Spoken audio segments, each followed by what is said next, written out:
within a few minutes, most of the time. She got up at 7 o'clock today. It's 8 o'clock for her. There you go. Did she wake you up? She did. You got a smart dog. You got a smart dog. Hey, how's Murray doing?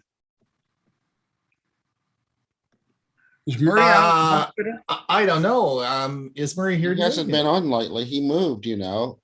Yeah, he moved. Yeah. I thought that was so cool. He watched the show from the hospital bed. That was really cool. We have a devoted group. For sure. Oh, I didn't realize. For sure. I didn't realize he was in the hospital. Yeah, he was in. I think he was in ICU. He was a devoted. Yeah, we should have talked. Should have talked to. Go ahead. Yeah, I think he's okay. He's out of the hospital and he's resuming all his computer stuff, genealogy, and Oh, good. he said he's good. You know, he's still got physio for a month or so, but his back Right. surgery went well. Hey, if you see him or hear from him, tell him that we all said hi and glad he's doing well. Okay, sounds good.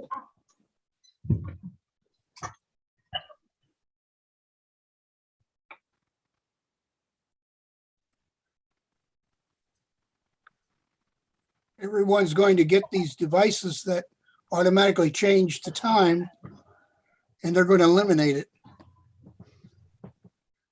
Time? Yeah, the change of time. Oh, daylight saving time. Yeah, they're going to eliminate that.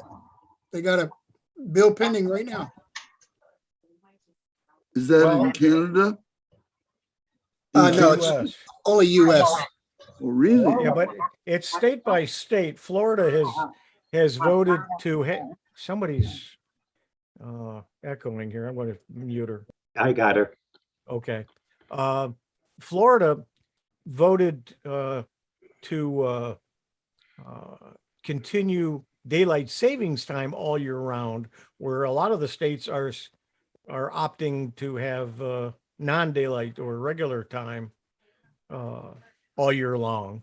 But what has to happen is once the state legislature okays it, then it has to go to Congress and Congress has to okay it. So don't expect it for several years. While we're sitting talking, let me just share my screen, and I'm just going to play you. I want to play you that promo and see whatever, just so everybody can see it, and we'll have a little chat about it. Let me just share my screen. Hey, Ron, do you have Thanksgiving up there? We On do. They already had it. We already had it. Let me play this first, Greg. Hold on. Ron Brown with Tech for Senior. Welcome to our Monday show that will be starting in about an hour. Yes, it is the same time as last week, even though there was a change with daylight saving time. None of the time should change unless, of course, you're in a state that does not have daylight saving time, and in that case, it will be 1 hour later.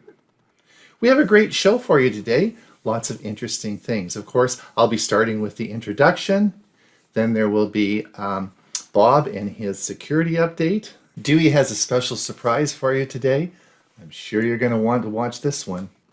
We have Marcia Berkey talking about your photos and telling a story with PowerPoint. This is going to be a great talk. So please come and listen. Then we have Hewie talking about an interesting feature with Postal Service notifications. I think you're going to find this very interesting. And of course, Ray will be here for his music segment. Then we're going to follow this with, of course, our question and answer period. In our YouTube presentation today, Dewey will be talking on the print-friendly extension. Huey's going to talk on EpoCam, which is very interesting and allows your iPhone to be connected to your computer and used as a digital camera. And I'll be talking on our new Echo Show 8, all on the YouTube Premiere version that is coming at 1:30. So I'll see everyone in about an hour for our Tech for Senior show on November the 8th, Monday. Yes, and it will start as a Zoom meeting. Details can be found at www.techforsenior.com. We also broadcast it on our YouTube channel. So we'll see you shortly. Enjoy the show. What a nice bedside manner.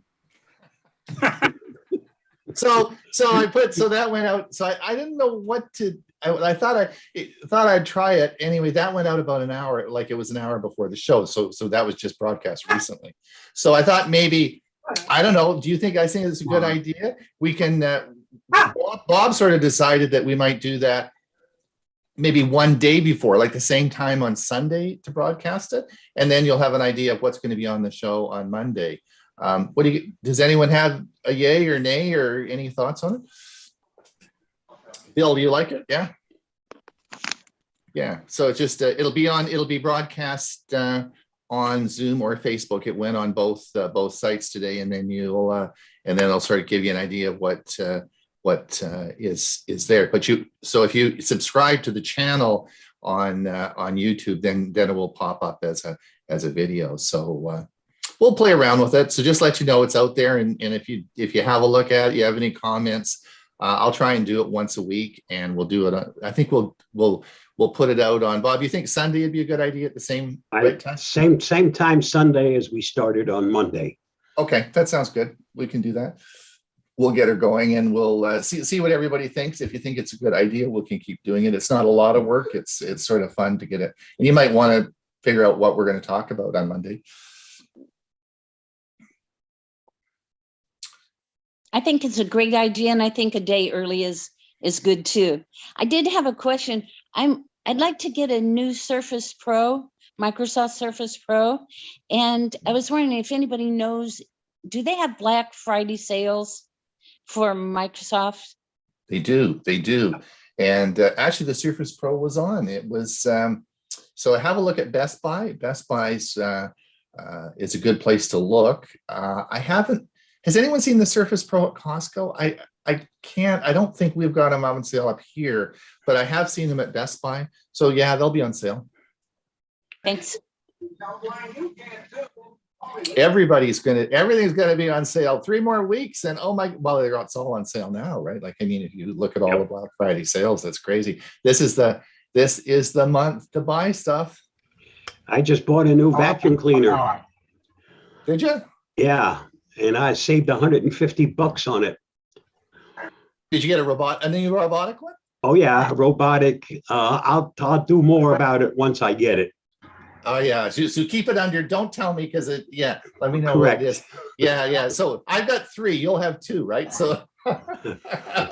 Well, this would be my 3rd one. I gave the first one away when I got the second one, and now I'll give away the second one when I get number 3.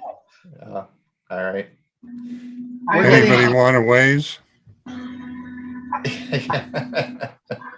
This one is not a wise.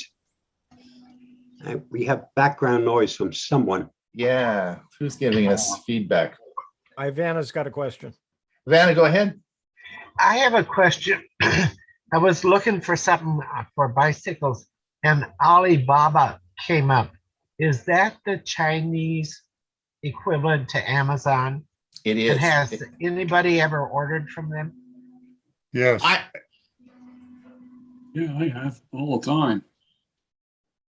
Oh, okay.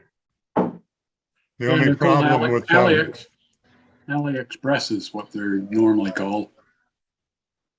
But yeah, if you're into getting computer components like any of the chips or Wi-Fi cards or anything like that, AliExpress is a great place to go. You can pretty much build an entire computer just with the parts that are on that site. She's looking for bicycle parts, or bicycles. Yeah. Steve, is it more of a parts thing? Is it more specifically with parts, do you think, or is it generally like Amazon? Steve, is it more parts thing, or is it more like Amazon? What do you think? Yeah, it's a lot like Amazon, but there's some things that are really odd. Like the basic components for the computer are quite a bit cheaper than what you would pay here, and you don't pay any tax or any duty or any shipping. So it's great for that. Okay. But some things like SSD drives are like 2 or 3 times the price of what they are to buy them here. But yet some of the components are, a lot cheaper than what they are here. So it generally depends on what you're looking for. Yeah. George, go ahead. Sometimes you have to wait quite a while for it to come from China because they're shipping directly from China. Yeah, but I've had stuff come from China in 3 days. Yeah. I've had stuff come from China faster than I have from Amazon. So it doesn't always follow that way. That's true. George, go ahead. George, you got a comment? George Bowden from Victoria. George. Hello. You've got your hand up. Okay, I've unmuted. AliExpress is the consumer version. Alibaba is the business to business version. Oh, okay. Generally speaking. All right. Yeah, that's right. I've ordered a lot from AliExpress. Alibaba, you start to get into discussions with manufacturers who want to sell you 1,000 million screws of a certain size. So okay, AliExpress. All right, very good. Thank you. There's other ones too, right? And I've Yeah. ordered quite a bit from AliExpress, and it's not always free shipping. You can check the box that says free shipping, but there is some shipping costs they add to it. And my deliveries to Canada are taking, well, they can take 30 to 60 days. It depends on how long, and you can purchase different delivery methods to get that. Right. Great. Greg, go ahead. Yeah, I ordered on Alibaba for my grandkids 2 iPods for the grandkids, and I didn't read the small print. They were in an Apple case, but they were not Apple, and the kids played them for about a minute and then they just almost disintegrated. Nothing worked on it at all. And so you need to read the small print and find out exactly what you're getting. That's my suggestion. Good. Excellent. Yes, for sure. Just like Amazon, you got to read the small print. But with Amazon, there's no problems with returns. Returns, yeah, that's for sure. Well, that's not quite true.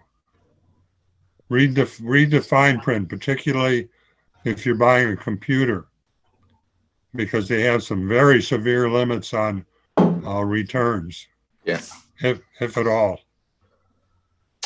I'm going to be talking next week. Actually, I'm just taping my segment for next week, and it's all about online shopping on Amazon. So we'll talk all about that next week.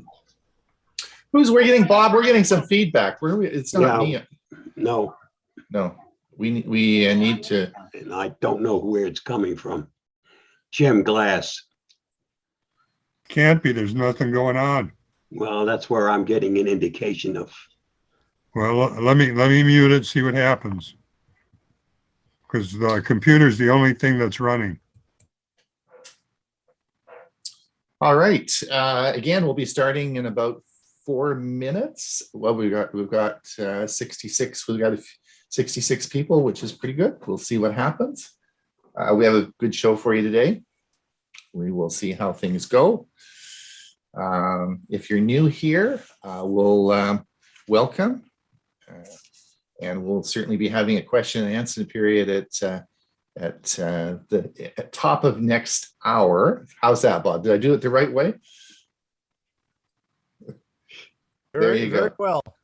The top of the next hour, right? And then we'll get that.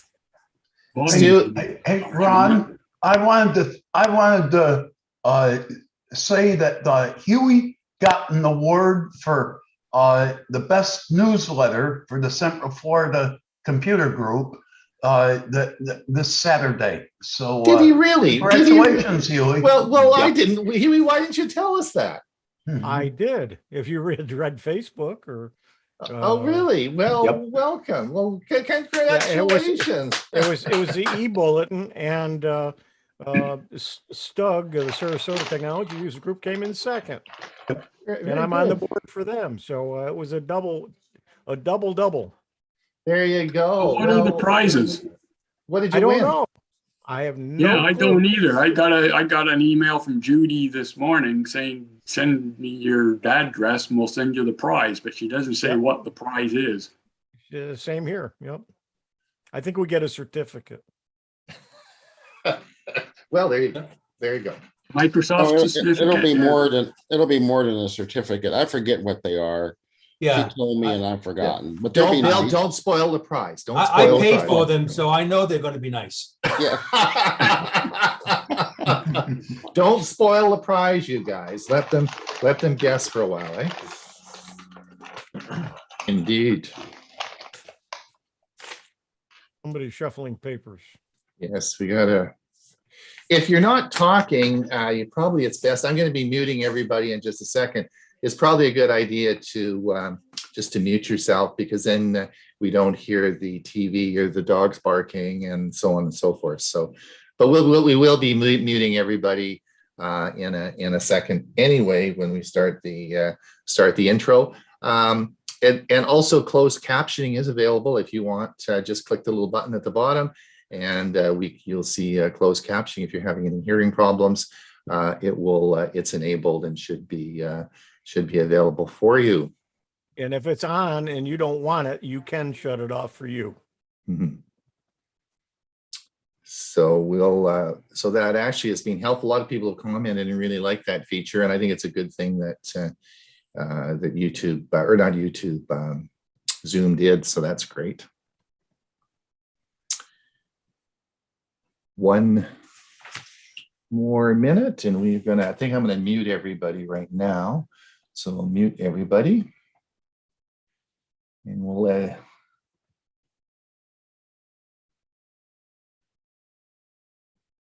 get started.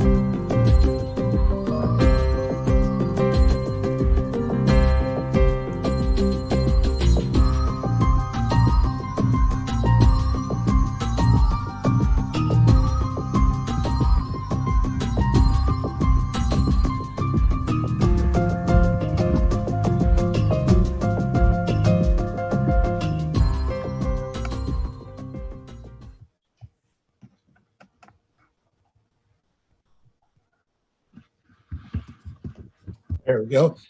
Tech for Senior, episode 85. It is November the 8th, 2021. It is 73 people showed up on time this morning. And we had also, we have a bunch of people over on our YouTube feed as well. So welcome everybody to the show. I hope all your devices change time. I know that I was up at 3 in the morning to see if my watch changed time and all my Echo devices changed time and all my devices. But you know, everything even my computers, everything all changed time perfectly except for the microwave and the stove. So hey, technology triumphs, right? So hopefully, yes. So we have a busy show for you today. Lots of exciting things happening. For those of you who are over on YouTube, the show is a little bit different. We of course broadcast this on Zoom for an hour, and on YouTube we broadcast it for about 50 minutes. Then what happens is just before the music segment, we stop our YouTube broadcast and then move into the question and answer period. So if you are over on YouTube and you want to come over and participate in the question and answer, that's just fine. Come on over. We probably have lots of room today for you. Then we have the question and answer period for 20 minutes. And then we have a bit of a pause and let everyone have a bathroom break.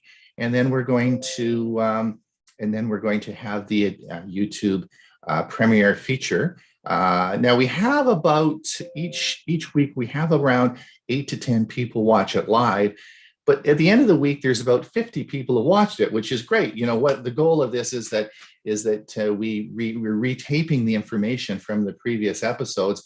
And this, I think, was the previous episode a year ago, and it's for your clubs. And I don't know whether it's you guys that are watching it, because it goes out on the general YouTube distribution, and I don't really know which of the 50 people are watching it, but it is set up for you and your clubs to use for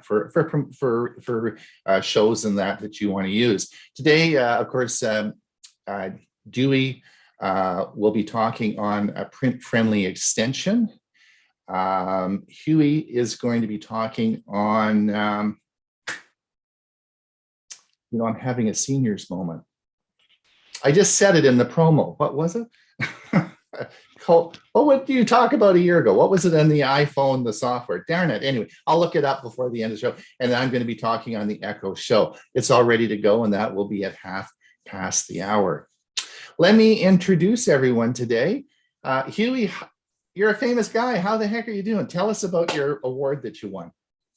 I run the Central Florida Computer Society Windows Special Interest Group, or WinSig, once a month. In fact, it's this coming Sunday will be the next one. The newsletter will go out later this week. And that's the one that came in first for the e-bulletin.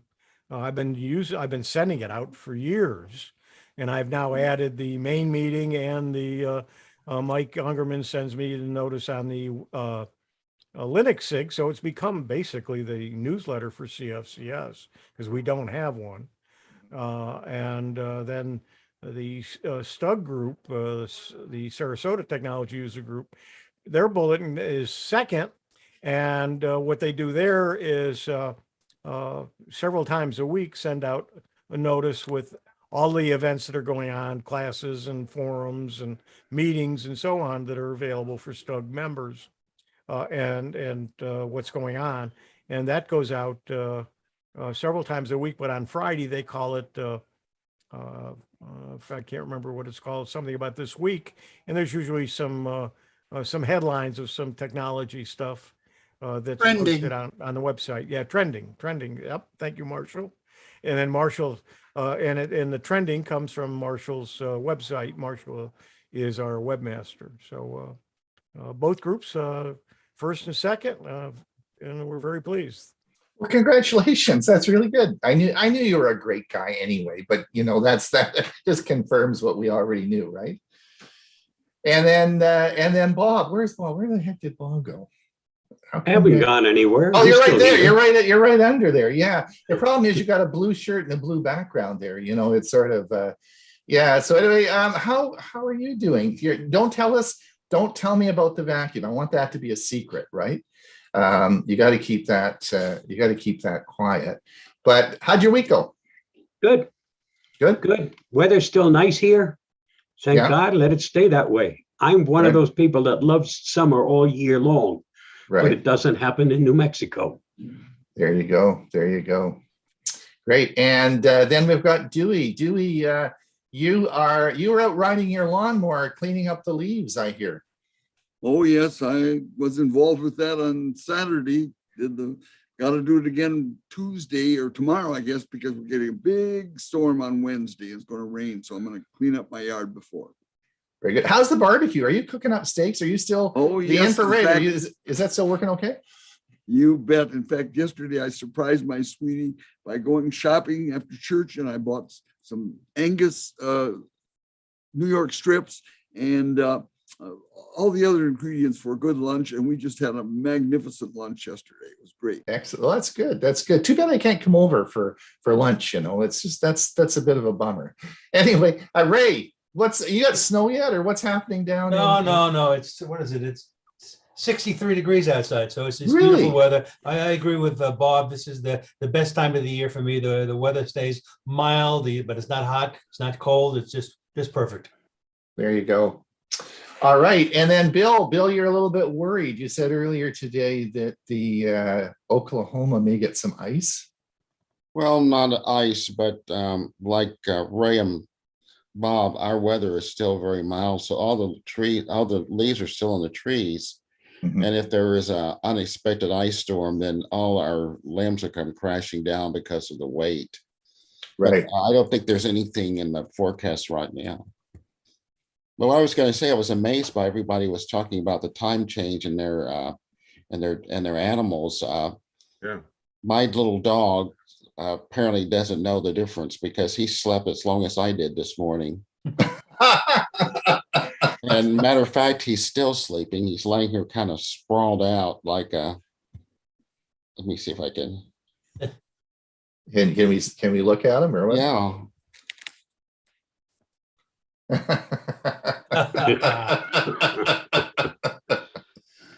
There you go. When I come back in in reincarnation, I want to be Bill's dog. That's what everybody says. Bill, how old is he? He's 16 months now, I think. Oh, okay. He's still a puppy. Yeah.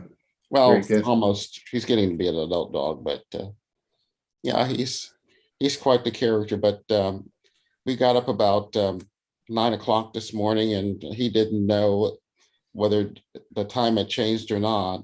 And same here because of with your smart devices, the time all changes, so you don't really realize that it's going to be different.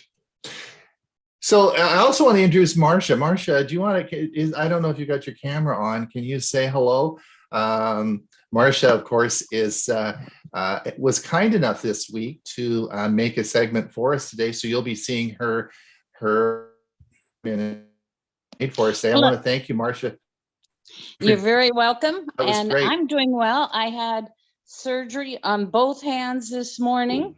So I'm home recuperating and am happy that I could join everyone. You're not joining us from the hospital like we have other people that do. No, I was able to come home. You were able to come home. Well, listen, Marcia, I want to thank you so much for doing what you did. I know that everyone's going to enjoy the segment today. We're going to play that. And I just want to let everyone else know that if you are interested in participating in Tech for Senior, you want to do a segment, then that's great. We do have time constraints, so if you can pre-record it, fine. Or if you're a good talker and you can only talk for 10 minutes, that's great. But we really would like you to. But that's just great. If anyone else wants to participate or make a video or talk about something, please let us know and we'll fit you in. And I'm sure you're going to enjoy Marcia's talk today. So that's great. Thanks for doing it, Marcia. Oh, you're welcome. Thank you. All right, Bob, are you ready to roll? I think I'm ready to roll. At least I try to be ready to roll. Okay, there we go. Here is the Avast Security News Roundup for the week ending November 5th, 2021. Facebook shuts down facial recognition. In the coming weeks, Meta will shut down the Facebook recognition system on Facebook as part of a company-wide move to limit the use of facial recognition in our product. Very good today. Wrote Meta VP of Artificial Intelligence, Jerome Vicente, in a blog post. This move is probably not related to protecting users' privacy, commented Avast Louis Corones. It most likely just doesn't fit in with their business plans anymore. Maybe the fact that we won't be using our real faces in the metaverse they are designing has had an influence too. While Meta is dialing down the facial rec use on Facebook, the company does plan to continue developing the tech for identity verification. For more on this story, see CNN Business. Scan your eyes for free WorldCoin cryptocurrency. In an ambitious project aimed at giving out free cryptocurrency to 1 billion people over the next 2 years, WorldCoin has distributed about 30 iris scanning devices called orbs to 12 countries in South Africa, Europe, and Asia. The orbs take photos of users' eyes and convert them into individual codes that can then be used to claim the free digital tokens. WorldCoin has not said how much money each new user will receive, but the plan is to deliver hundreds more in the immediate future, slowly building up to distributing 4,000 orbs every month. For more on this story, see Ars Technica. FBI says ransomware gangs look for mergers and acquisitions. In a notification released this week, the FBI warned private industries that ransomware gangs were increasingly targeting companies involved in significant time-sensitive financial events, such as mergers and acquisitions. After infecting the companies with malware, these gangs perform initial reconnaissance to find non-publicly available information in the company's files. Then the gangs use that information as leverage to get the victim to pay, threatening to make the data public, which would in turn hurt the ongoing merger or acquisition. For more, see ZDNet. 2 individuals sentenced for providing bulletproof hosting. The U.S. Department of Justice reported that 2 Eastern European men were sentenced in Michigan for providing bulletproof hosting to cybercriminals. Bulletproof hosting services are servers that allow clients to engage in illegal activities like megacart attacks and other cyber attacks. Over the course of many years, the defendants facilitated the transactional criminal activity of a vast network of cybercriminals throughout the world by providing them a safe haven to anonymize their criminal activity, said Special Agent Timothy Waters of the FBI's Detroit field office. Pavel Stasi, 30, of Estonia, was sentenced to 24 months in prison, and Alexander Gordimov, 33, of Lithuania, was sentenced to 48 months. Scammers lie in wait on Craigslist vacation rentals.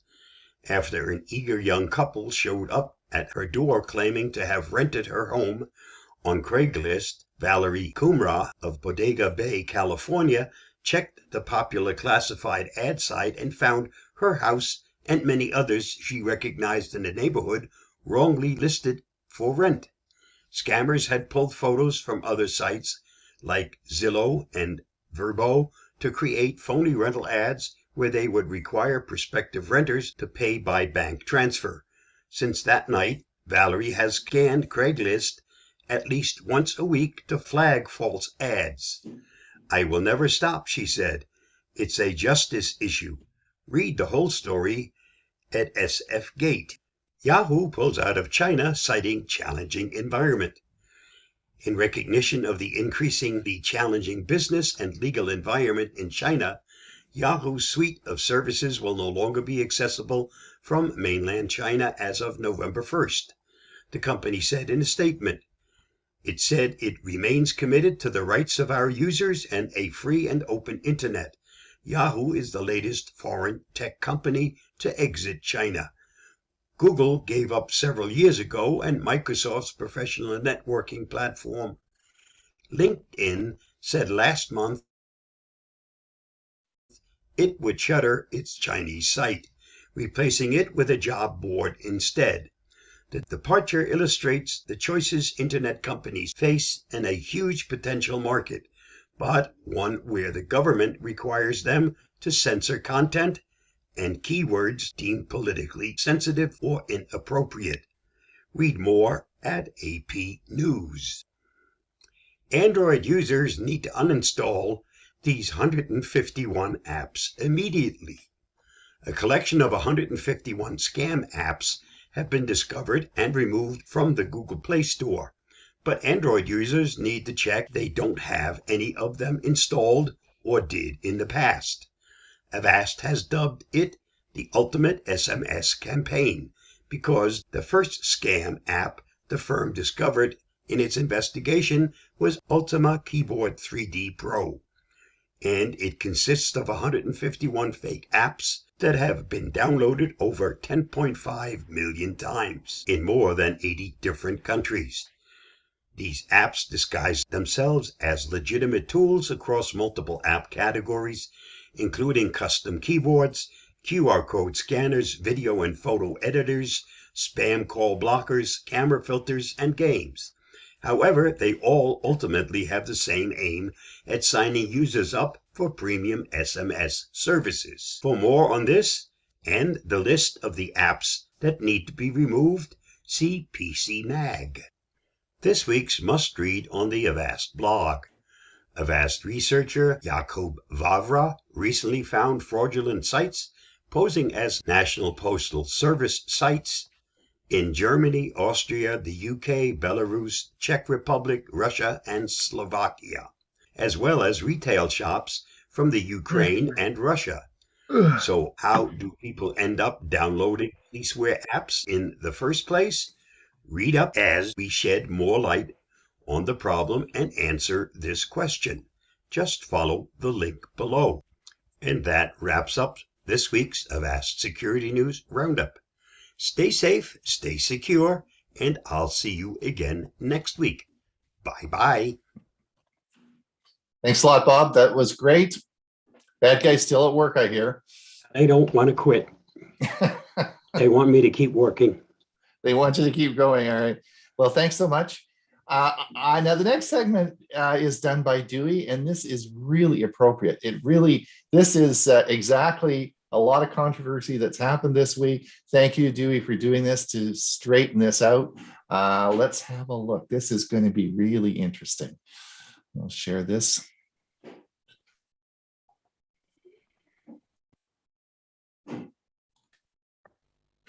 Good morning, friends. I'm Dewey, and my Tech Talk topic today is Google, Roku, and Amazon annual fall spat. By the way, my background is a pretty Minnesota scene I snapped yesterday morning on the way home from church. Google's YouTube TV began streaming live TV in selected U.S. cities on April 5th, 2017. I signed up for YouTube TV when the service became available in the Twin Cities, Minnesota on July 20th, 2017, about 3.5 months later. I had to use my computer, tablet, or smartphone to watch it. Later, I bought a Chromecast streaming device, which enabled me to cast YouTube TV from my tablet or phone to my big TV. This worked okay, but it wasn't particularly convenient because if you remember, those old Chromecasts didn't have any remote control. After hearing rumors, I was really ecstatic when YouTube TV app appeared on my TV's Roku streamer on February 5th, 2018. I was so excited, remember it well. I'm sure most of you are well aware of the spat that's been going on since last April between Roku and YouTube TV. It's been covered by many news services, but I found that recent coverage by TechCrunch.com was exceptional. Here are some details from their article. Roku shared a progress update in late October on the ongoing contract dispute with Google related to its attempt to renew the carriage agreement for Google's live TV streaming service, YouTube TV. Though its partnership agreement has a termination date of December 9th, YouTube told TechCrunch.com that existing users on existing Roku devices will still be able to use both the YouTube TV app and the YouTube app. However, new Roku owners won't be able to download either of the apps, it said. Earlier this year, Roku had revealed details of its contract dispute, saying that Google had been asking for special treatment with regard to how its services are integrated into Roku's operating system. While the agreement under discussion is mainly related to YouTube TV, Google is also asking for preferential ranking of YouTube content in Roku's search results and permission to override default settings when the YouTube app is being used. For example, if a YouTube user used a voice search to ask for music, Google wanted YouTube Music to play the request, even if the customer had set up Pandora as their preferred music app. Roku alleged that Google was asking for more data on Roku customers than it provides other developers. And Roku also said that Google threatened to increase the hardware specification requirements for YouTube TV, which of course would ensure that Roku's lower and more competitively priced streaming players would not be able to access it. Google has consistently pushed back on Roku's statement, saying that it had not made requests to access user data or interfere with search results. Kind of think somebody's not being truthful. Google also shamed Roku for turning to customers in an attempt to sway the negotiations in its favor, and said Google's requests were about providing a good user experience. Well, that's so nice. Roku in turn said it had simply updated its customers, informing them that no progress has yet been made in negotiations, and alerted them that Google could later take more punitive action if it chose to do so. That Roku would warn customers of the possibility of removal that even Google says isn't yet happening is an indication of how dirty these negotiations have gotten, TechCrunch claimed. Roku's arguments seem to largely boil down to what sort of rights it has to dictate how its own software works as the platform provider. That means determining how search results are displayed and how apps are meant to behave according to its own guidelines. It may be noted that these are the same sort of rules that Google makes for their own platforms. Now, although Roku is the platform in this scenario, it doesn't put itself on the side of tech giants who are accused of abusing their monopoly power. Rather, Google paints itself as the victim, having to bow to Google's demands or risk losing Google's must-have apps like YouTube and YouTube TV. And of course, Google competes directly with Roku with its Chromecast streaming device, which now, of course, has a remote control. Since our negotiations with Roku earlier this year, we've continued to work with them to find a resolution that benefits our mutual users, a YouTube spokesman said. Google responded, Roku has once again chosen to make unproductive and baseless claims rather than try to work constructively with us. Since we haven't been able to continue our conversations in good faith, our partnership for all new Roku devices will unfortunately end on December 9th. Existing users of YouTube and YouTube TV are not impacted, they add, which we knew already. NextTV.com reported last Monday that Roku's agreement to carry Amazon's IMDb TV app will expire at the end of 2021. As with Roku's spat with Google, there are plenty of complicating factors. Now, IMDb is an AVOD. That means advertising-based video on demand type of app. Roku downplayed it, saying, we have renewal discussions with dozens of partners each year in the normal course of business, and these are focused on achieving mutually beneficial agreements that provide our customers with the best possible user experience and value. Yep. A significant complicating factor is that Amazon bundles IMDb TV with its much more compelling Amazon Prime Video app. Now, Roku, with its 56+ million users, might not shed many of them by losing IMDb TV. However, not having Amazon's Prime Video app would definitely hurt their business. During last year's negotiations between the two, Amazon pushed for detailed viewing habits about Roku subscribers' general viewing habits, which of course would benefit Amazon.com's algorithms that increase their sales. Well, I'm going to let those folks fight it out, but I'm going to stick with this story. Thanks for watching. Stay safe and have a great day. Well, thank you so much, Dewey. That was great. You know, that's a big deal. Like I watch on my television, I watch YouTube, not YouTube TV, but YouTube all the time.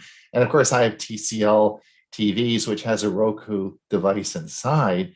Now, I'm assuming that it's going to continue to work, but wow, this is really crazy. That's going to be a big one. Where's Dewey? Where are you? I'm right here. Yes, your TCL TV will continue to bring you the Roku will work just fine. No problem. Yeah.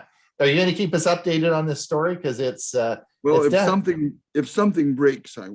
Yeah, because it's obviously something we want some resolve on and figure out what's going to happen. Right. All right. Yeah, for sure. Okay. Thanks, Jerry. Thanks for doing that. That was really great. Okay. Now, Marcia, let me play. You'll all be interested in this. And Marcia has put this up on YouTube as well. I'll put the link into the notes as well. So let me do a share.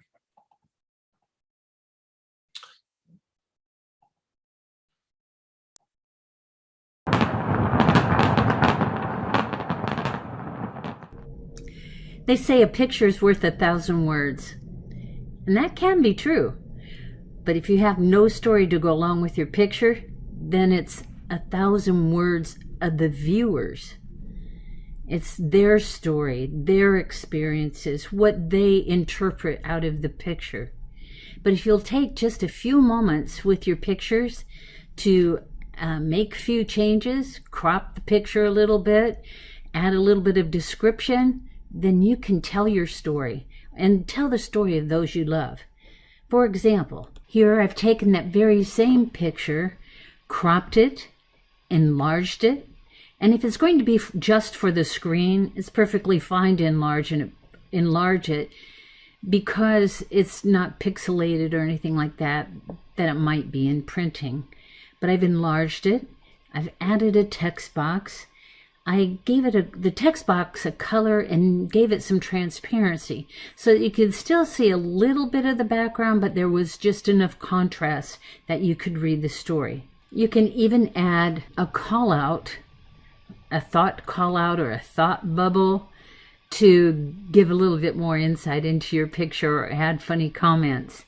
Anything that you wanted to do to personalize your story that you want to share with whatever group you want to share it with. Here I'll show you a few of the things that I did to the previous slide, and then we'll go on to create a photo book, insert pictures and videos, narrate your story, and then how to upload it to YouTube. We're just scratching the surface. There's so much that you could do within PowerPoint to document your memories. For this picture, I double-click the picture, and that opens up the picture format ribbon. Click on the crop tool in the size grouping, and then you can crop it to however you want it. I wanted to leave some room over on the right so that I could put my box, but you can do it however you want it. Then I click crop, and it is cropped my picture.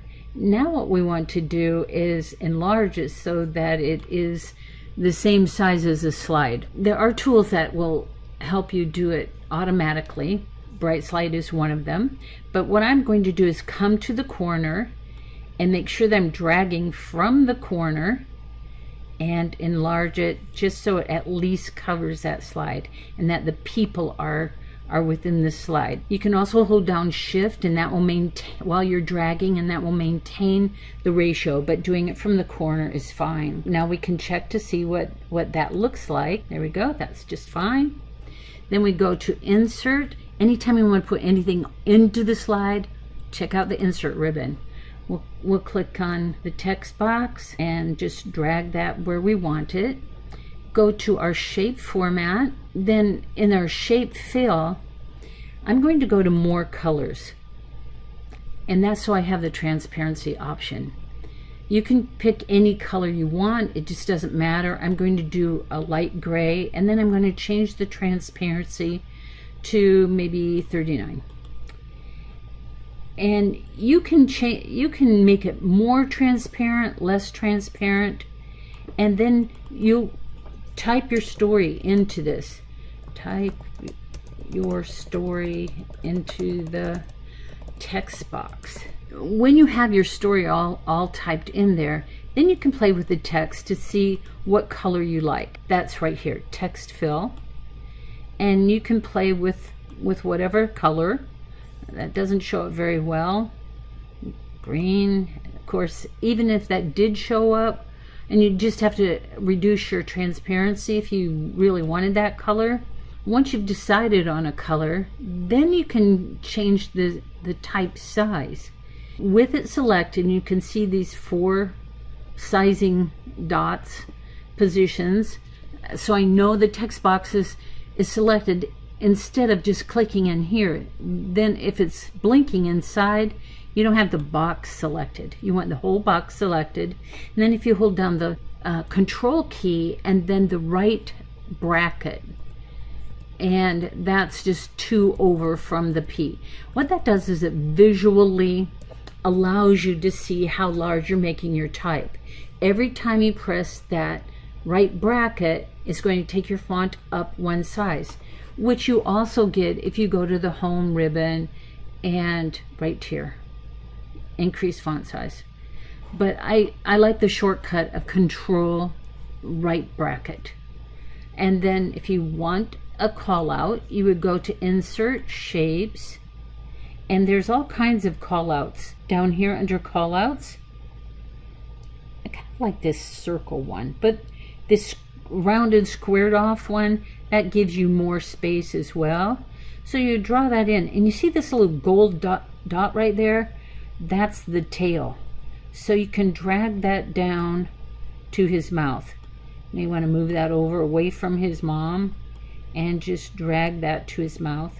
And then I double clicked and I can type whatever you want in the call out, and you can make that bigger, and you can go back to your shape fill and you can change it to any color that you want. Again, change your text. And the reason when I did that, again, you want to make sure that you choose the box instead of having your cursor blinking inside of the box. That will change all of the text without having to select it. Then you could animate that, click on animations and choose your animation.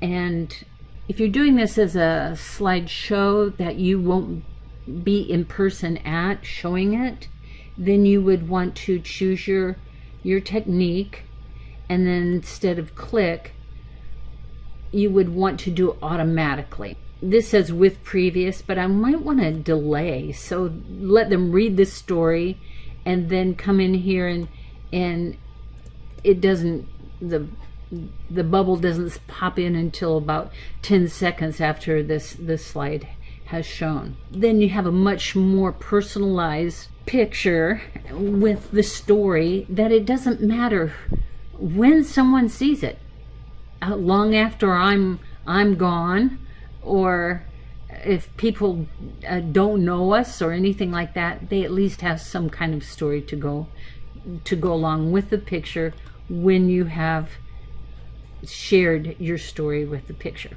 There are many life events like birthday, engagement, retirement, and all kinds of other parties, weddings, funerals, or even informational kiosks for sales or nonprofit groups that can benefit from photo albums within PowerPoint. Once you have your purpose, go to the Insert ribbon, which is where you always go anytime that you want to put anything into a slide or insert it into the slide. Go to the Images group, then click on the drop-down arrow by Photo Album and choose New Photo Album. Click on the File/Disk button and browse to your folder with the pictures that you want to use. Select individual pictures by holding down the Control key and clicking on them, or you can select all by clicking on any one picture and then by pressing the Control on Windows or Command on a Mac, A for Select All, and then click on Insert All, and your pictures will be listed within this photo album window. There's some editing and ordering options within the window, and it would be worth your time to explore them. There are so many options that we could choose, but today we are focusing on fast and simple. So we're just going to accept the defaults and click on Create. Know that you don't have to have the best photos to do this. You're looking for memories, not photo shoots. Each photo will be fit to the best size for the slide. You can use the previous techniques that we talked about for text boxes, adding call outs, anything, animation, anything that you want to do. You can format the background or use the design options and then add your text boxes. You can change the order of the slides in the slide sorter view. So you don't have to decide all of that up front. You have all those options. running presentations, I changed the transitions to advance the slide after so many seconds, depending upon your content. I'm going to make this one just 2 seconds, so you don't have to wait for them. In another video, we'll talk about narrating and timing your slides. For now, go to Slideshow, set up Slideshow. There are many options to choose from. My most common for self-running shows include browse by an individual window and loop continuously until escape. A shortcut to start the show is F5 on your function keys, or you can use the tools under the slideshow or to the left of the zoom slider in the bottom right-hand corner of PowerPoint. I chose these particular pictures to show you that you don't need perfect pictures. Every person that you know or don't know has endless stories to tell. Don't wait for perfect pictures to document the ones you want to remember or to pass along to others. In another video, we'll show you how to export this PowerPoint as an MP4, upload it to YouTube or Facebook, share on any of your social media, or show at a church or any other place that you want to share this wonderful creation that you've created. Enjoy.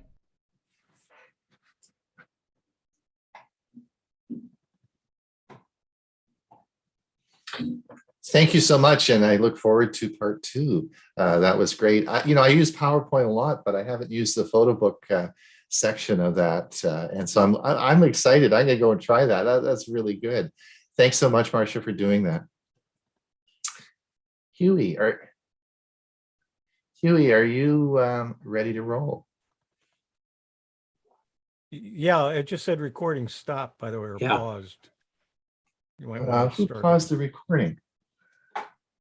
Why did that happen? There we go. We're back in business. Thank you, Marcia.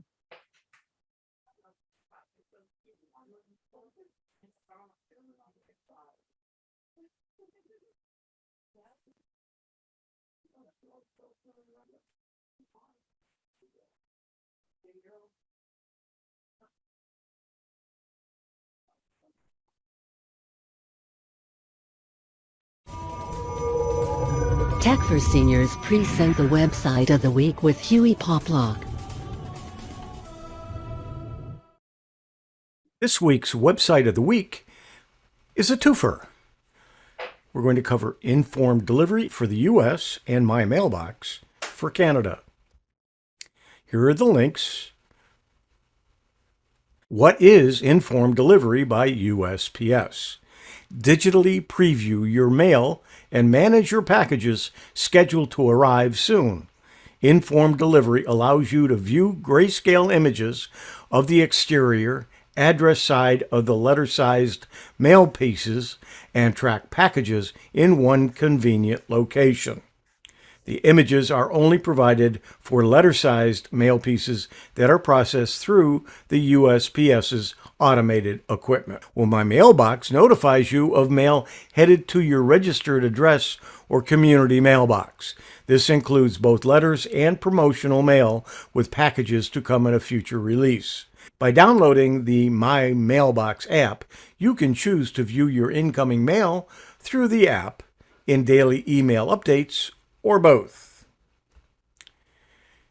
The USPS, or United States Postal Service, the informed delivery login looks like this. All you need once you've set up your account is your username and password, and you can sign in. Once you do, you'll see how many mail pieces you have for the last week and how many packages. So let's go to Thursday, where I had 4, and you're going to see 3 of them there. And at the bottom it says that there's a mail piece for which we do not currently have an image that is included in Thursday's mail. Here's a close-up of the 3 pieces of mail, so I have a pretty good idea what to expect. Now, in my community, we have community mailboxes. They're not at each home, so that we have to go there. So I may not go there for a couple of days because I've seen what is sitting in the mailbox. Now, when you look at packages, it will tell you not only what's expected, but what was delivered.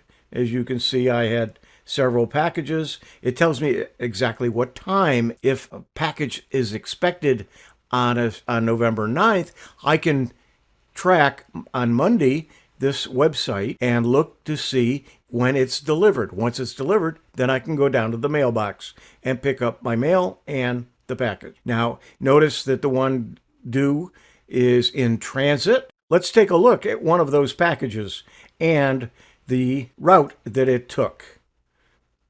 This was an item that was already delivered, but you can see that it was delivered on November 1st. It started out October 26th. It started out in Busfield, Michigan, then went to Detroit, then to Memphis, then to Tampa, then to Sarasota, and then to Bradenton. Took quite a trip. Some other things that you can do with informed delivery. To sign up for informed delivery, step 1 is you create an account. You use your personal USPS.com account or sign up for one. Step 2, you protect your privacy and personal information by verifying your identity and address. They actually send you a letter with a code that you'll have to verify your identity. That way they know have access to that mailbox. And then you can receive notifications from any smartphone, tablet, or computer. And you can sign up for free. Here's what it's like to sign up. Not much. It asks for your address. Of course, they need that. You then verify your address. If it's not exactly the way the post office requires it, you have a choice of a couple of ways to change that. You can then continue, and then you verify the address. And then you also have to, of course, click that you've read and understand the terms and conditions. And then when you click at it, it's ready to go. So again, you create an account with your username and password. And then there are some security questions. Then you add some contact information. You can get communications from the Postal Service and their partners, and you agree for that. As a final part of this, you can get a Daily Digest email notification. You can get separate email sent to you, so your household receives a letter-sized mail that's processed through the United States Post Office. You'll get an email. Notifications are not sent on days when there's no mail to be delivered. You can specify what you want to get notifications for. Now, if you're in Canada, you have to go to the Canadian Postal website. It's not evident because it's still in beta, but to get the My Mailbox FAQ, this is the website. So what is your mailbox? In Canada, you sign up for My Mailbox today to see your mail before it arrives. When we spot new mail headed your way, we'll notify you of the sender and the number of mail pieces. Get a head start on your mail before it arrives to your registered address or community mailbox. So, how to get started using My Mailbox?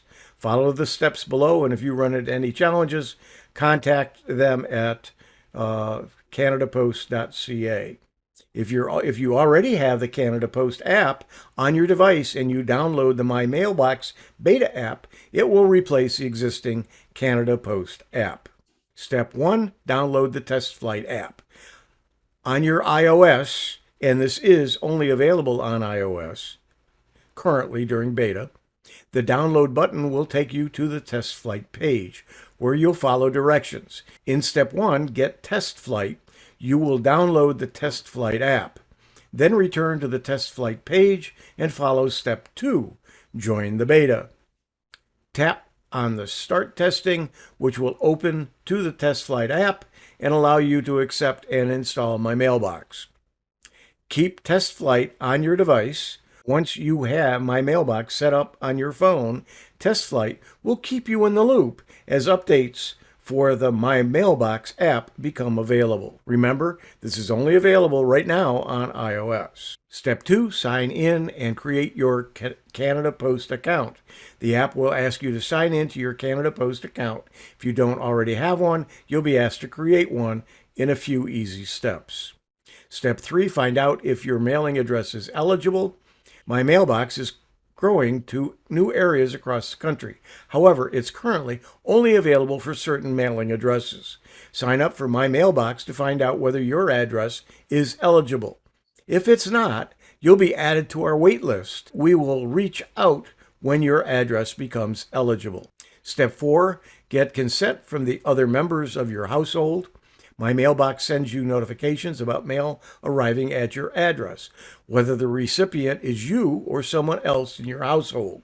As part of the registration process, Canada Post will send a notice in the mail giving everyone in the household the chance to consent to the service.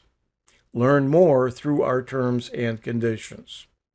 Step 5, start checking your mail through My Mailbox.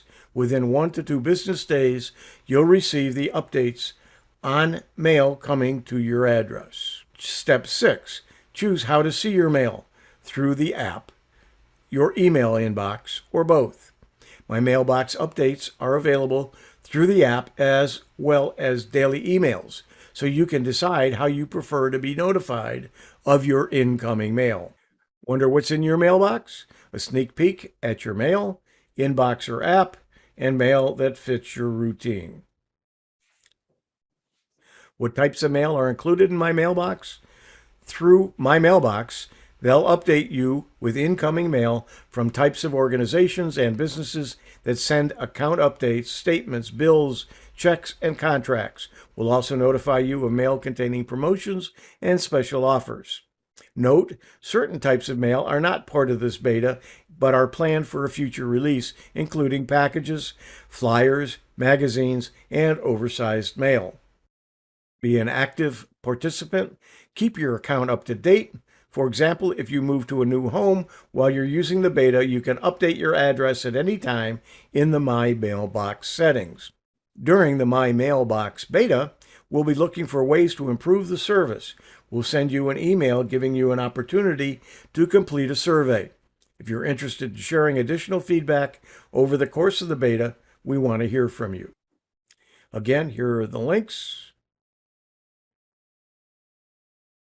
And that's it. Thank you. I'm Hewie Poplock. Tech for Seniors present the website of the week with Hewie Poplock. I like your voice. And there we go. Who you got working for you now to do your? I intro? hired somebody from overseas. Hey, that's really interesting, eh? Isn't that cool? Yeah, I started to do it just for the U.S. Because I use it, and I said, well, let me search and see if there's something like that in Canada. So, because so many of you are in Canada, Yeah. and I found that there is a beta, so it may not be available for a lot of you now, Right. but at least you know that it's coming. It's coming. Yeah, pretty cool. I use it for a lot more than just receiving or knowing what I'm getting in the mail. Yeah. And there are a lot of other features that are part of it here in the US. And I've been using it for about 5 years because I have a post office box, and if there's nothing waiting for me, I don't have to make that extra. Oh, that's great. Yeah, I forgot about that. That'd be Yep. a good idea. Yeah, exactly. Huh. Wow. Okay. Just before we get you going, Ray, let me say goodbye to our YouTube people over on YouTube. Thanks so much for coming. If you want, there's about 75 people, so we've got room over here. If you want to pop over to our Zoom meeting prior to and participate in the QA, you're welcome to pop over. We will be stopping the YouTube now and then continuing on. Please, we'll see you again same time, same place in another week. Please remember, we have Tech for Senior Live this week on Thursday, so we'll be having lots of fun with that. Ray, are you ready to roll? Yes, sir. You got it. And